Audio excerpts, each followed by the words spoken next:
आपका क्या नाम है और आप कहाँ से आए हैं? मेरा नाम मफा भाई है पटेल। मैं धुंधड़ा से आया हूँ, जोधपुर पासे से। कितने टाइम से आप प्रोडक्ट्स मंडी में आ रहे हैं? मैं आ रहा हूँ 4 साल से। आपको इस मंडी का व्यवहार, यहाँ के कर्मचारियों का व्यवहार कैसा लगा? हमारा व्यवहार एकदम अच्छा लगा है, मंडी का व्यवहार अच्छा लगा। पेमेंट टाइम में आ रहा है, लेबर का टाइम में आ रहा है।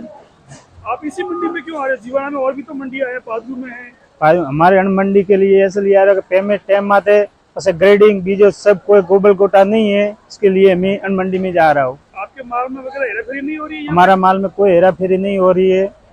कांटे की क्या समस्या है यहाँ पे? कांटे की समस्या है क्या? नहीं, कांटे की कोई समस्या नहीं है। हमारा माल ऐसा ही आ रहा है, कांटा पे करके आता है, ऐसा इतना पर निकलता है यहाँ पे।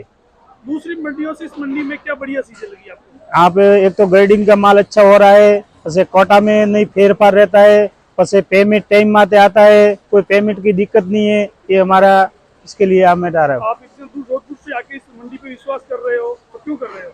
मंडी એટલે વિશ્વાસ એટલે કંપની है, मंडी हमारी गणो, इसके लिए विश्वास करता हूँ।